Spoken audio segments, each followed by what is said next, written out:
Salut à tous, on se retrouve ce soir pour l'épisode 2249 du Zap Image. On commence tout d'abord avec le classement FIFA qui a été mis à jour et c'est officiel, c'est l'Argentine qui est le nouveau leader du classement FIFA. Félicitations à cette équipe championne du monde il y a quelques mois du côté du Qatar. Donc après victoire en Coupe du Monde après les deux derniers matchs amicaux où ils ont pris, ils ont gagné en gros leur match. Et le Brésil, eux, ont perdu contre le Maroc. En plus, le Brésil a joué seulement un match. Du coup, le Brésil n'est plus premier. C'est bien l'Argentine en tête. Et c'est l'équipe de France maintenant deuxième de ce classement FIFA.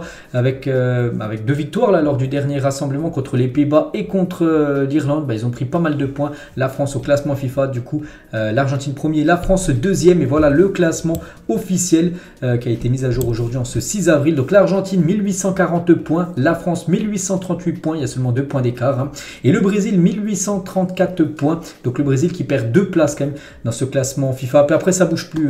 De la 4e jusqu'à la 10e position, c'est pareil. On peut voir les positions comme la Belgique 4e, la Croatie 7e ou même l'Espagne à la 10e position. Pour aller un petit peu plus loin les gars dans ce classement FIFA, si ça vous intéresse, on peut voir que la 11e équipe, c'est le Maroc les gars. Le Maroc après cette victoire contre le Brésil là, lors de la dernière trêve internationale, ils sont 11e, ils sont aux portes du top 10 des meilleures nations au monde. La Suisse 12e, le Mexique 15e, le Sénégal 18e position, le Japon 20e. Et si vous voulez voir de la 20e jusqu'à la 21e position jusqu'à la 40e position, voilà, je prends au pif. L'Iran 24e, la Tunisie 28e, l'Autriche 32e, l'Algérie 34e ou même la République tchèque à la 38e position de ce classement FIFA qui a été mis à jour aujourd'hui. Donc voilà, vous avez toutes les infos concernant les nations. On va parler de Lyon. Donc Lyon, on a parlé à midi, Lyon a échoué hier aux portes de la finale. Et l'Olympique Lyonnais a mis un petit message par rapport aux supporters. Merci à nos supporters d'avoir répondu présent et d'avoir été nombreux à faire le long déplacement de Lyon à Nantes. Nous n'avons pas été à la hauteur de votre soutien depuis des mois. Nous travaillons à des changements majeurs, mais cela n'a pas été suffisant. Donc voilà, ils sont excusés par rapport bien sûr à cette élimination, tout simplement en demi-finale de Coupe de France hier. Cette équipe de l'OL et Daniel Riolo, les gars, consultant sur RMC Sport, n'est pas tendre avec Ryan Cherki. Il a dit on va me sortir la carte jaune en me disant de lui laisser le temps. Toujours est-il que là, quand je le vois, je ne peux pas. Pour moi, c'est tout ce qu'il ne faut pas faire. Donc voilà, en gros, il n'a pas du tout impressionné Daniel Riolo, Ryan Cherki. Donc en gros il dit que c'est plutôt faible du côté de Lyon, le jeune lyonnais. Antoine Comboiré, le coach de Nantes, avec bien sûr cette magnifique qualification hier, il a dit c'est des émotions de dingue parce que tu as une équipe de dingue, de grands malades et de grands champions surtout parce que c'est une qualification amplement méritée. On a fait un super match hier contre cette équipe de Lyon avec une victoire 1-0 des Canaries. On a parlé à midi avec le magnifique but de Ludovic Blas et Kita, donc le président de Nantes, relativise après la qualification des Nantais en finale. Il a dit c'est une finale, c'est vrai, et une finale ça se gagne, et en même temps c'est vrai qu'en championnat on est un peu juste, il faut dire les choses comme elles le sont. C'est vrai que Nantes performe en Coupe nationale, la saison dernière la victoire finale, là cette année c'est au moins la finale. En championnat c'est une équipe qui a du mal tout simplement, cette équipe de Nantes. Donc voilà, on verra maintenant ce que ça va donner. Déjà cette fin de saison en championnat et surtout la finale prévue dans un mois et demi qui sera très importante pour cette équipe nantaise. On revient un an jour pour jour en arrière, c'était un 6 avril 2022 et le Real Madrid s'imposait du côté de Chelsea en quart de finale aller de Ligue des Champions, une victoire 3-1. Un très grand Karim Benzema avait été présent ce soir-là parce qu'il avait marqué un triplé du côté de Stamford Bridge. C'était il y a un an jour pour jour. Et on sait que hier, il a de nouveau, il a inscrit un triplé hier contre le Barça. Donc voilà, toujours début avril, Benzema, là, c'est quand il commence à marquer des triplés. Il en a marqué aussi un il y a quelques jours, les gars, contre Valladolid dimanche dernier en championnat. Donc voilà, mois d'avril, les gars, Benzema, ça rime tout simplement avec triplé pour lui. Et une nouvelle saison monstre pour ce duo-là, donc Benzema. Donc Benzema cette saison, toute compétition confondue, c'est 25 buts et 6 passes décisives, et Vini Junior c'est 20 buts et 13 passes décisives. Le duo en or du côté du Real Madrid. À eux deux, ils ont marqué quand même 45 buts des buts du Real Madrid, parce que le Real Madrid a marqué 102 buts jusqu'à présent cette saison. Donc depuis leur premier match contre l'équipe de Francfort, c'était la Super Coupe d'Europe, c'était au tout début du mois d'août jusqu'au dernier match hier, 102 buts. Bon, ils en ont quand même marqué 10 lors des deux derniers matchs, 4-0 et 6-0 il y a quelques jours. Donc voilà, sur ces 102 buts buts là, il y en a quand même 45 qui ont été inscrits par Benzema et Vini Junior. Donc voilà, bien sûr, le duo en or du côté de Madrid. Toujours avec Karim, n'oubliez pas qu'il avait écopé d'un 0 sur 10 par le journal AS pour son match lors du Classico. Donc c'était au mars dernier, c'était même le 19 mars, souvenez-vous, c'était lors du match où le Real avait été battu 2-1 contre le Barça, c'était le match de Liga, souvenez-vous. Il avait eu 0 sur 10 parce qu'il avait été inexistant. Bon, hier, bien sûr, il n'a pas du tout obtenu cette même note, hein. Il a obtenu une note de 9 sur 10 par exemple dans le journal L'Équipe, hein, par rapport à cette performance XXL qu'il a pu réaliser. Et pour Ancelotti, hein, Benzema peut aller chercher un nouveau ballon d'or, c'est ce qu'il a dit Ancelotti. Donc il a dit le travail qu'il a effectué durant la trêve internationale l'a beaucoup aidé, a confié Ancelotti à l'issue de la rencontre. Il se trouve dans une condition physique optimale et avec les qualités qu'il a, il crée des différences. Forcément, il reste l'un des meilleurs joueurs du monde, pas seulement des attaquants, c'est l'un des meilleurs joueurs du monde en ce moment. Peut-il aller chercher un nouveau ballon d'or? Et pourquoi pas? Voilà ce qu'a dit Ancelotti. Même si voilà, le ballon d'or, il y aura, on sait, beaucoup la Coupe du Monde qui va jouer en compte, hein, avec Messi comme le grand favori. Mais bon, voilà, c'est vrai que si Benzema, je sais pas, il continue à marquer des triplés. N'oubliez pas qu'il reste aussi la Ligue des Champions. Hein. Je sais pas si le Real Madrid gagne la Ligue des Champions avec encore un grand Karim Benzema. Bon, on ne sait pas qui sera le futur ballon d'or. Hein. N'oubliez pas que la cérémonie est prévue, au mois d'octobre prochain. Et toujours avec Benzema, la petite annonce, la petite déclaration qu'il a fait à la fin du match à la clé ce soir après cette victoire. Donc il a dit la différence de talent entre les deux équipes, hein, pour lui. Son équipe du Real Madrid a beaucoup plus de talent que l'équipe du FC Barcelone. Vini Junior hier soir à Ferran Torres, il a dit tais-toi, tu es nul. Hein. Ils sont un petit peu embrouillés les deux. Ferran Torres est venu voir Vini et Vini lui a dit voilà, tais-toi, tu es nul. Hein. C'est vrai que Ferran Torres, c'est pas un joueur vraiment qui fait des grandes performances, hein, du côté du FC Barcelone. Toujours, hein, sur ce gros match hier, ce gros classico. Regardez toutes les notes des joueurs du Real Madrid. Donc ils ont tous au moins la note minimum, une note de 7, donc tous un bon match, hein, c'est sur l'application SofaScore. Et la note de bleu, c'est-à-dire l'homme du match, c'est Karim Benzema, 9.7 avec un triplé. N'oubliez pas aussi une passe décisive, hein, c'est lui qui délivre la passe D pour le but de Vini Junior juste avant la mi-temps. Regardez le Twitter officiel de l'AS Monaco version espagnole, mais ils ont mis à la Madrid, hein, avec des 4 au lieu des A, et tout simplement une photo d'Aurélien Tchouameni, ancien monégasque, maintenant joueur du Real Madrid. Et le Real qui va jouer la finale de la Coupe du Roi prévue, tiens, c'est dans un mois jour pour jour, on est le 6 avril, ça sera le 6 mai prochain, ça sera contre Osasuna. Et la dernière fois qu'ils avaient atteint la finale, ils l'avaient gagné, c'était en 2014, hein. Donc voilà, ils vont retrouver une finale de Coupe du Roi. Ça fait 9 ans quand même que le Real Madrid n'a pas gagné la Coupe du Roi. Ils ont gagné quasiment 4 voire 5 Ligues des Champions depuis 9 ans, mais pas de Coupe du Roi. Et voilà, ils veulent remporter cette Coupe nationale. Donc la dernière fois, ils avaient affronté le Barça en finale, c'était dans le stade de Valence. Donc cette fois-ci, ça sera Osasuna au programme pour les Madrilènes. L'équipe de Francfort chambre un peu l'équipe du FC Barcelone. Donc on a déjà vu cette fête en blanc, on les a mis ça à la fin du match hier parce que Francfort la saison dernière avait éliminé le FC Barcelone au Camp Nou, puis eux aussi jouent en blanc. Souvenez-vous, il y a eu beaucoup de supporters en plus de Francfort qui étaient venus du côté du Camp Nou, donc ils ont un peu chambré, on va dire, le Barça par rapport à cette élimination hier de la Coupe nationale. Xavi, après la défaite hier soir, c'est une soirée difficile à avaler, une lourde défaite. Nous avons été bien meilleur que le résultat ne le laisse penser. Les erreurs de ne pas savoir bien rivaliser nous ont pénalisé. Voilà ce qu'a pu dire Xavi. Il a également dit, rappelons d'où nous venons. Hein. Quand je suis arrivé, nous n'avons concouru pour rien. Un an plus tard, nous pourrions gagner la Liga et nous avons remporté la Super Coupe d'Espagne. Pour moi, c'est un bon progrès. C'est que la saison dernière, quand il est arrivé, il n'y avait rien. Enfin, c'était une saison blanche. Et là, il est arrivé un an plus tard. Il y a quand même déjà la Super Coupe d'Espagne qui a été remportée. Ça, c'est déjà acté. Et la Liga qui est certainement aussi actée pour le Barça qui a quand même 12 points, n'oubliez pas d'avance sur le Real Madrid à 11 journées de la fin de la Liga. Le Barça toujours sur cette rencontre et on en parle encore beaucoup ce soir parce que voilà, ça reste quand même un gros match, hein. Barça-Real, c'était hier. Et le Barça, les gars, se verra infliger une amende pour ses fans qui ont jeté des briquets sur le terrain hier parce qu'à la 80e minute hier, lors d'un but du Real Madrid, la célébration, tout ça, lors de la célébration du but du Real, 2 bouteilles d'eau à moitié pleines, 3 briquets, une pièce de 1 euro ont été jetées sur le terrain pour toucher les joueurs du Real Madrid. Bon, je pense qu'il n'y en a aucun qui a été touché, mais bon, voilà, ils vont prendre une amende, l'équipe du FC Barcelone. Toujours sur ce match hier, hein, je n'ai pas parlé à midi, on va parler là, tiens, ce soir, à la 10e minute de jeu.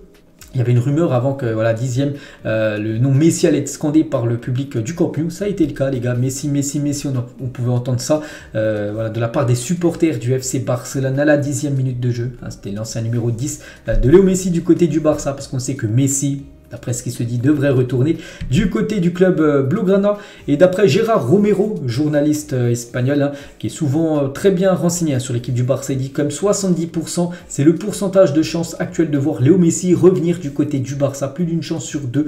En gros, Messi a de chance de retourner du côté de son ancien club du FC Barcelone. Hein.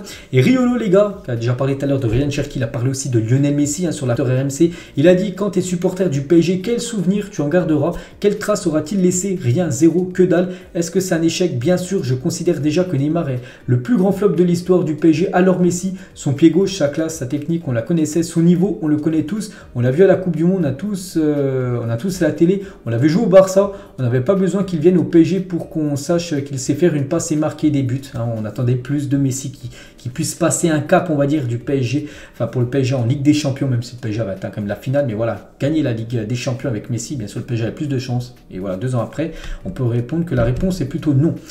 Toujours, tiens, avec le PSG, tiens, regardez le classement de la Ligue 1 sur la phase retour du championnat. Donc actuellement, là, c'est les matchs retour. Hein. Et regardez en gros le classement actuel. Ça fera à peu près, je sais pas combien de matchs, à peu près une quinzaine de matchs. Hein. On va voir que c'est l'équipe de Reims, les gars, qui serait leader du championnat de Ligue 1 seulement sur la phase retour. Hein. 21 points devant Nice, 20 points Montpellier, 20 points Monaco, 20 points. Et le PSG seulement serait à la 5e position. 19 points pour le PSG devant l'équipe de Lyon, même l'équipe de Lille et l'OM. Il y a 13 ans, jour pour jour, tiens, on parlait de Messi tout à l'heure, on va reparler de Messi. Messi marque un quadruplé face à Arsenal. Il était intenable, c'était il y a 13 ans, jour pour jour. C'était un match de Ligue des Champions. Et Léo Messi avait marqué 4 buts contre les Gunners. Regardez le programme, les gars, pour cette fin de saison du côté de la Liga. Voilà pour les 4 premiers. Donc côté tout à gauche, côté PSG, avec un Nice PSG au programme et PSG Lens, hein, le match est juste après, donc ce sera un gros programme pour le PSG. Concernant Lens, donc Lens Strasbourg, après PSG, enfin Lens ira se défier l'équipe du PSG. Il y a aussi un Lens Marseille qui est prévu le 7 mai. Là aussi un match très important. N'oubliez pas que Lens et Marseille actuellement ont le même nombre de points. Du côté de Marseille aussi, le programme. Marseille finira la saison du côté de l'AS Ajaccio. Ils ont aussi Lille au programme. Ils ont Lens, en plus un déplacement à Lens. Ils ont le déplacement aussi à Lyon, l'équipe de Marseille. Un gros programme pour l'OM qui joue aussi à Lorient, là, qui est aussi une équipe coriace. Et le programme pour Monaco, les gars, pour cette fin de saison, peut-être Monaco, peut-être le programme le plus allégé, on va dire, parmi les 4. Hein, même bon, ils ont quand même Lens au programme. Ils ont aussi Lyon, mais bon, voilà, on verra. On verra ce que ça va donner. Voilà le programme pour les 4 premiers de la Ligue 1 pour cette fin de saison. Nagelsmann au PSG, est-ce que vous êtes pour, contre, voir les résultats? C'est Adrien Grenier qui met ça. Plus de quasiment 40 000 votes, hein, ce qui est énorme. Donc on peut vraiment voir un aperçu. Et la plupart ont mis non, les gars, contre. Voilà une arrivée de Nagelsmann du côté du PSG. Moi j'ai mis pourquoi pas. Voilà, c'est vrai que Galtier, je pense qu'il va se faire licencier, pourquoi pas. De toute façon, le PSG va changer d'entraîneur. C'est vrai qu'entre Nagelsmann et Zidane, je préférais Zidane au PSG. Et bon, Zizou, on sait que ça sera compliqué, bah, pourquoi pas. Donc voilà les votes hein, pour ce sondage. Toujours tiens avec les entraîneurs, Frank Lampard va revenir à Chelsea. J'en ai parlé à midi qu'il y avait une réunion, tout ça. Et du coup, oui, il devrait bien revenir du côté de Chelsea. Hein. Il a donné son accord pour entraîner les Blues jusqu'au moins la fin de la saison. Voilà, il reste à peu près 10 matchs de championnat, avec aussi les 2 matchs de Ligue des Champions, et devrait revenir sur le banc de Chelsea. C'est par intérim parce que voilà, Chelsea cherche un coach après pour la saison prochaine. Et voilà, déjà si Lampard est nommé en tant qu'entraîneur de Chelsea, Ashley Cole hein, pourrait revenir à Stamford Bridge pour intégrer son staff et peut-être l'adjoint de Frank Lampard pour cette fin de saison du côté de Chelsea. Après les gars, imaginez si Chelsea, je sais pas, gagne la Ligue des Champions, ils finissent dans le top 4 hein, de la... Bon, ils sont quand même loin en classement, peut-être pas abusé, mais voilà, ils font une grosse fin de saison en première Ligue, bah, peut-être il sera conservé bien sûr Frank Lampard, mais pour l'instant c'est juste un contrat de 2 mois là qui pourrait signer du côté de Chelsea. Et pour le remplacer après, donc Chelsea considère aussi son ancien coach tout juste limogé de Tottenham, Antonio Conte aussi, qui pourrait venir sur son banc. Donc lui les gars, Lampard c'est comme un ancien coach, il devrait revenir pour l'intérim, mais après pour être l'entraîneur numéro 1 de Chelsea, ça pourrait être aussi un ancien coach, mais Antonio Conte les gars, qui pourrait être le coach des Blues l'été prochain. On va parler de la Juventus hein, qui collabore actuellement avec les autorités dans le but d'exclure à vie des stades les coupables des cris racistes contre Romelu Lukaku. J'en ai beaucoup parlé. C'était hier les gars, Lukaku après le match contre l'équipe de la Juventus où il y a eu un partout, il a marqué un but égalisateur à la 95e minute de jeu. Il a pris un rouge juste après parce qu'en gros il s'embrouille avec les supporters, tout ça, parce qu'il y a eu des cris racistes. Et du coup la Juventus collabore avec la police, on peut dire, pour essayer de voir qui ont fait ces cris racistes pour qu'ils soient tout simplement exclus à vie de tout stade, tout simplement. Hein. Et Lukaku il a dit hein, sur Instagram, l'histoire se répète, hein, je l'ai déjà traversé en 2019 et 2023 encore. Hein. J'espère que la Ligue prendra vraiment des actions pour vraiment cette fois-ci. Merci pour les messages de soutien. Donc voilà, non contre le racisme. Donc il a il a eu beaucoup de soutien, comme Mike Mignon. Il a mis sur son compte Instagram. Donc chaque année, c'est la même chose. À quoi servent les visios disciplinaires organisées par les instances? Moins de paroles et plus d'actions, c'est tout ce qu'on demande. Et également, Mbappé, il a mis en 2023 toujours les mêmes problèmes, mais on ne va pas vous laisser faire. Il y a aussi, comment dire, Ismaël Benasser, joueur de l'AC Milan, il a dit le racisme n'a pas sa place dans les stades ni nulle part ailleurs. Serie A, il est vraiment temps d'agir. Chaque année, c'est le même problème, mais rien ne change. Le monde du football s'allie à Lukaku. Voilà, le message de Benasser, ou même Vini Junior, les gars, qui a mis ce message, bien sûr, parce que Vini aussi a été victime d'insultes racistes cette saison en Liga. C'est la même chose en Serie A, et beaucoup plus souvent même en Serie A que dans les autres championnats. Donc voilà, on peut le dire, non au racisme. On prend la direction du Maroc, les gars. Hier, il y avait un derby. Bon, c'est le gros derby entre Wydad Casablanca et le Raja Casablanca, les deux gros clubs de Casablanca. Et regardez les craquages de fumigène qui ont été craqués. Donc là, c'est en première période et en deuxième période. J'ai l'impression que chaque supporter avait un fumigène. Voilà, des images complètement folles. Agüero, les gars, en regardant une compilation de buts de Cristiano Ronaldo au Real Madrid, il a dit Raoul et Benzema ont marqué de meilleurs buts que Cristiano au Real. Il était invité avec le streamer. Je ne sais plus comment il s'appelle, bref, le streamer espagnol à côté de Kun Agüero. Et voilà ce que dit Agüero, que voilà, le Benzema marquait des buts plus beaux que ceux de Cristiano Ronaldo du côté du Real Madrid. Tiens, en parlant de Ronaldo, au Real Madrid à l'époque, une photo de lui, regardez, avec ce maillot à l'époque où il n'y avait aucun sponsor, rien du tout, tout blanc bien sûr, ce magnifique maillot du côté du Real Madrid. On va parler d'un joueur du Real Madrid prêté à Palmeiras, il arrivera au club en juillet 2024, c'est Endrick. Parfois je me demande pourquoi les médias se concentrent autant sur moi, je n'ai jamais voulu ça. Il y a des choses qui dépassent les bornes. Ah, c'est le nouveau Pelé. Mec, personne ne sera Pelé. C'est le roi du football, mais je ne peux rien y faire. Peut-être parce que on attend beaucoup de lui. On l'annonce comme un futur crack du football. Il a signé au Real Madrid. C'est pour ça que maintenant, beaucoup de médias, tout simplement, regardent ses performances. Donc voilà. Maintenant, bien sûr, il a beaucoup de pression. Le jeune Endrick. N'oublie pas qu'il a seulement 16 ans. On va parler d'un joueur encore plus jeune que Endrick. Il a 15 ans. Chelsea s'apprête à signer le milieu équatorien Kendry Páez, un jeune de 15 ans en provenance d'Independiente del Valle, donc une équipe en Équateur. Il rejoindra les Blues à l'âge de 18 ans en 2025. Le montant du transfert pourrait atteindre 20 millions d'euros avec une grande partie en bonus, d'après Fabrizio Romano. Donc un joueur, je pense que personne connaît. Il pourrait débarquer, les gars, en Europe du côté de Chelsea, à l'âge de ses 18 ans, donc en 2025. Donc un nom à surveiller, ce Kendry Páez. Denis Bouanga, donc joueur du Los Angeles FC, ancien joueur de Saint-Etienne. Il aimerait retourner en Europe, sur ses envies de revenir en Europe. L'Europe me manque. C'est difficile d'être loin de ma famille. Je pense que j'ai encore les capacités de jouer dans une équipe européenne et montrer ma force. Comme j'ai dit, il a quitté l'Europe pour prendre la direction de la MLS l'été dernier. On va parler de l'arrière gauche de Angers, Ilyes Chetty a été reconnu coupable d'agression sexuelle pour des faits commis en décembre 2022. Le joueur avait touché les fesses d'une inconnue en boîte de nuit. 4 mois de prison avec sursis pour ce joueur de Angers. Officiel, Mathieu Lacour, le directeur général du Stade de Reims, a écopé de 2 mois ferme de suspension de banc de touche, de vestiaire d'arbitre et de 2 fonctions officielles pour son comportement après le match contre l'OM. Souvenez-vous, Reims, qui réalisait plus de 19 matchs sans perdre, avait perdu contre l'OM, et le directeur général du Stade de Reims, il a un petit peu disjoncté à la fin du match, et du coup il va prendre 2 mois pas de la prison ferme, mais 2 mois ferme de suspension de banc de touche. Il ne pourra plus rien avoir avec le Stade de Reims pendant 2 mois. Mathieu Lacour. 900 supporters de Liverpool ont attaqué en justice l'UEFA. Ils reprochent à l'instance des blessures subies au milieu du tumulte devant le Stade de France lors de la dernière finale de Ligue des Champions perdu face au Real Madrid. Souvenez-vous, voilà, ces scènes de chaos qu'on a vues avant le coup d'envoi au Stade de France. Donc il y a plus de 900 supporters de Liverpool en gros qui ont porté plainte contre l'UEFA par rapport à cette organisation qui a été catastrophique lors de la dernière finale de la Champions League. Un selfie légendaire des joueurs belges, les gars. On peut voir Hazard, on peut voir Mertens, Witsel, on peut voir Kevin De Bruyne, ou même, je sais pas, Origi tout à droite, ou même Fellaini, tout au fond de l'image. Une question de Football Log à son prime: qui était le meilleur entre Kaka et Modric? Plus de 21 000 votants. Donc pour vous, qui est le meilleur entre les deux? Donc je vais montrer les choix de la plupart des votants. Donc c'est vraiment kiff-kiff, 51% pour Modric, 49, voilà, on arrondit, 49 pour Kaka. Donc moi j'ai mis aussi Modric pour moi si je regarde les deux carrières, pour moi, Modric a fait une plus belle carrière que Kaka. Les deux ont gagné le Ballon d'Or. Donc voilà, je partirai un peu sur Modric. Bon, voilà, c'est quasiment kiff-kiff, bien sûr, parmi les votes. Et on finit, les gars, tiens, cet épisode avec une question aussi plutôt compliquée. N'hésitez pas à répondre pour ceux qui veulent. Hein, laquelle de ces équipes est la meilleure, selon vous? Je vais vous dire, pour moi, la meilleure, la moins bonne, même si, vu qu'elles ont gagné une Coupe du Monde, ces quatre-là, elles ont toutes été bonnes, hein, bien sûr. Donc pour moi, la plus impressionnante, je partirai comme sur l'Allemagne 2014. Voilà, qui avait gagné la Coupe du Monde. Hein. Je partirai en deuxième sur l'Espagne 2012, je partirai sur l'Italie 2006 en troisième et l'Argentine en 2022 en quatrième position. Donc voilà, les gars, ce qu'il va dire ce soir. J'espère que ça vous a plu. On se retrouve sur cette chaîne demain 17 h, les gars, pour la prochaine vidéo. Allez, bonne journée à vous, bonne soirée à vous et à demain.